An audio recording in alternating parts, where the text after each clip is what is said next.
So before we actually started the process of thinking what the plan for Neilston would be, a lot of it was about getting to know people, getting people involved.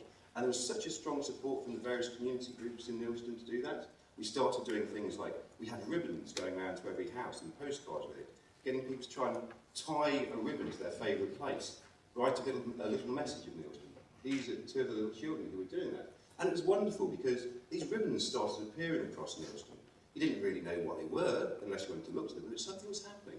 And when you did go and look at them, it was saying, we're starting this process of looking at our town. We're starting this process of looking at our place and thinking about where it's going to be in the future.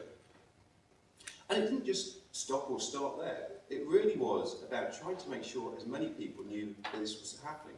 So often, people come into towns and do one workshop and that's the consultation. And that's not what we do here. We try and engage through a series of town meetings or town team meetings where the community are brought together on a regular basis with some facilitators to workshop through things, talk about what's good about a place, what's bad about a place, how it works. But it's so important that people know about that. So the newsletters went out saying, new year, new renaissance, new Neilston. What does this mean? And particularly getting all the stakeholders involved. So getting the local authority involved, the local community trusts involved, the local community agencies involved. The people who really have been there from the beginning and for many years pushing the desire for this process forward. And so it really has been a process of thinking about, first off, how do we make sure we get everybody involved? Because I don't see myself as an urban designer. I see myself as a facilitator. The urban designers in the place of the community, I just help them along a little bit with that, or we just help them along a little bit with that with the team. And through those weeks and months of various meetings and various workshops, we're all gearing up to this big town workshop. And it was wonderful because a local artist donated or lent these walking men, these walking or travelling men who travel around. They're quite scary at night, to be honest, but they look nice. But they started appearing in Neilston, and it was just, what's happening here? We wanted to do projections onto buildings, so more and more people knew that this workshop was coming forward, so something was happening. Unfortunately, technicalities got in the way of the projection, but we tried our best. And this, as I say, these town meetings were all building towards this big weekend, this big charrette, this big workshop, where over a period of 3 days we got as many people together as possible on a long weekend to actually start rethinking their town, or rethinking about their place. I do it myself. Where I live, you find that after a few years of living there, you stop seeing things, you stop really questioning your place, and you just accept it.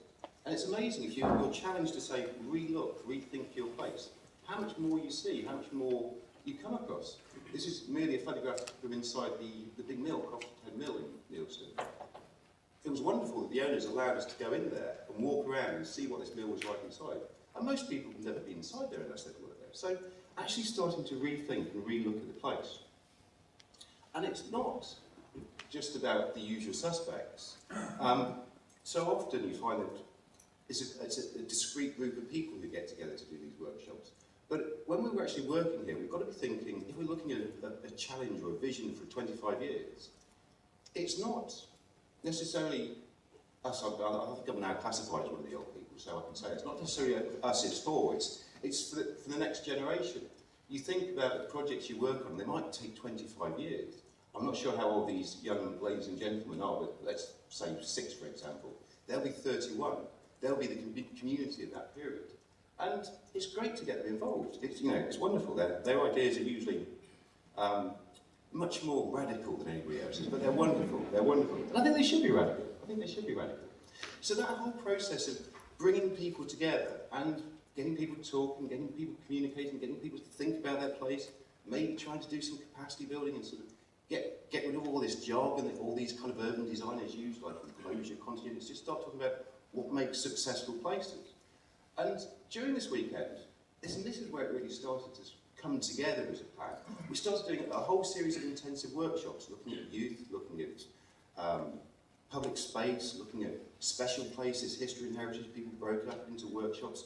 People were looking at the transport issues. People were getting together and debating various bits of the town. We had this wonderful, I think this actually was for the children's workshop, but we had this wonderful big map that we could have on the floor, which is great. You could get down, you could sketch on it at a big scale and so on and so forth.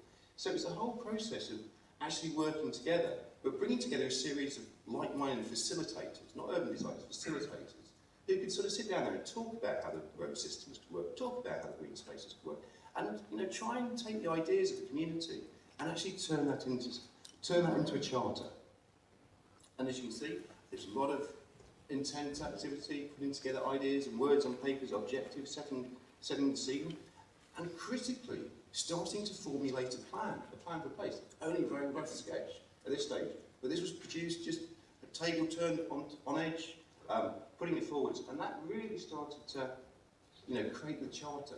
Then after the workshop, that wasn't the end of actually working with the community. We went backwards and forwards, more meetings occurred. We started to actually turn this into a planning document. It reflected all the issues and the ideas that came out. Town-wide projects, local projects, and key development projects.